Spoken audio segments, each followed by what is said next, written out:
What is up, guys? I'm Ryan, and in this video we're going to go over second derivatives. Okay, second derivatives.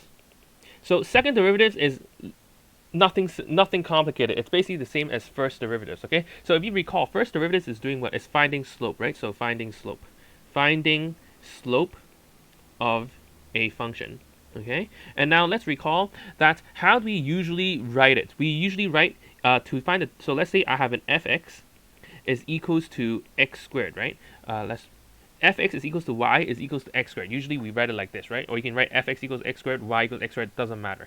Now, how do you write the derivative? We can do either f prime of x is equals to 2x, we can have this notation, or we can write it as dy over dx is equals to 2x, right? Because how come I can write dy here? Because this y stands for x squared, right? So alternatively, what else can I also write? I can write dx of x squared is equals 2x, right? So basically this and this is essentially the same thing, because instead of the y here I have x squared. And how come I can, instead of the y I can have x squared? Because here we know that y is equals to x squared, right?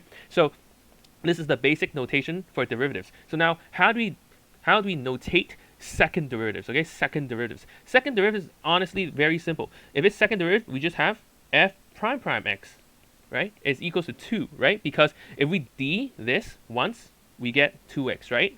Then how do you do a second derivative? Second derivative means that we just have to d what we had for the derivative. So if we would d 2x, we get 2, right? Very simple. So now, how about for the d dx notation? We just have to do d dx squared of x squared is equals to 2, okay? So what does this mean? It means if we d x squared twice, because how do you know it's twice? Because this is 2 here and this is 2 here. So this number here and this number here tells you how many times you got to d it, okay? How many times you got to d the original function here, okay? So since this is 2, I need to d this twice. If I d it once, becomes 2x, d it again, becomes 2, okay? If this is 3, then you have to d this equation 3 times, okay?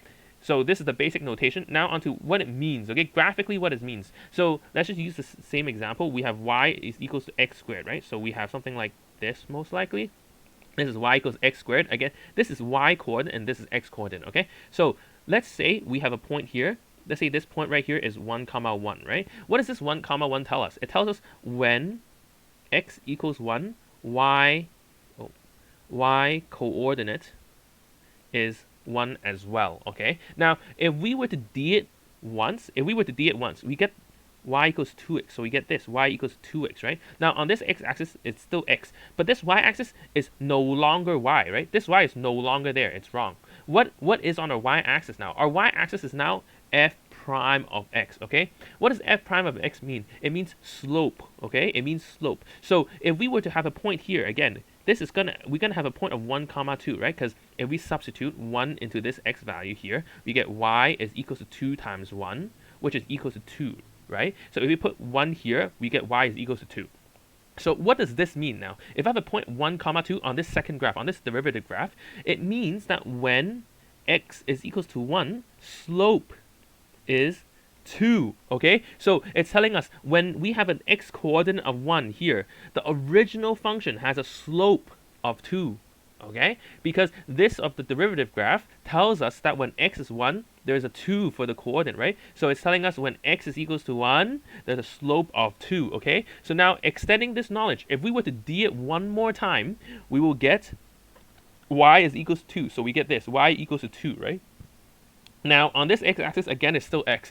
But what is on my y-axis now? My y-axis now is f prime x, right? So this is, you can think of it as slope of the slope, okay? So if we were to find, if we have a point here, so let's say we have a point, here again. If we have a point here, this is going to be 1, 2, right? Because no matter what x is, y is always 2, yeah? So let's say I have this point here. Now, what does this mean? It means that when x is equals to 1, slope is 2, okay? But notice, this slope now is not talking about this, okay? Not talking about it. Even though like this number and this number is the same, it's just a coincidence, okay? This number and this number same is coincidence, okay? This slope here is talking about what is the slope at this point, okay?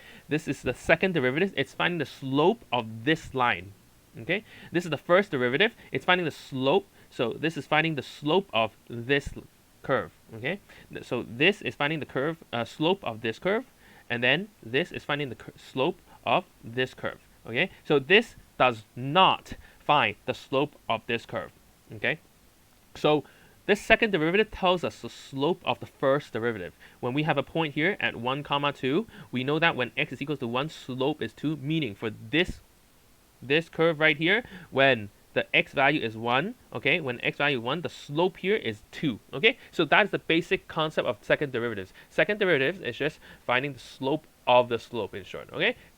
Now, let's try a practice question on second derivatives, okay? So, let's say we're given that f prime of x, okay, is equals to x minus 3 cubed, okay? This is given, this is given, okay? Now, we want to find the second derivative, f prime prime x, okay? How would you do this, okay? Pause the video and try to do it.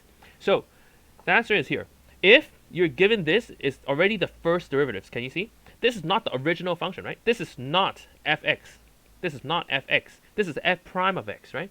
So that means to get from f prime of x to f prime prime of x, so this is d'ing it twice. This is d'd once already, right? So to get to d twice, we just basically have to d this once, right?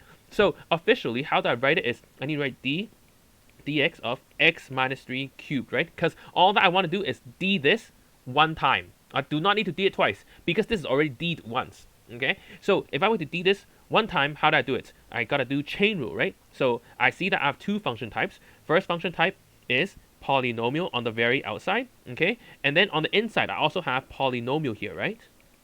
So I gotta use chain rule. So for the outside, I drag the 3 down, copy whatever is inside, and then do power minus 1, yes? And then multiply by the inside d. Inside d is just 1, yes? So the final answer is just 3 x minus 2 squared, because the times 1 is basically, you can just ignore it, right? Because it doesn't really change the answer. So this is the final answer, okay? That is it. That is so simple, right? Very simple. So all you got to do to find a second derivative is d the original function twice, okay? So since we're given the d once already for the original function, we just have to d this one more time. That's it for this video. If you guys have any questions, put it down in the comments below. Good luck, and until my next video, I'll see you guys next time. Bye bye.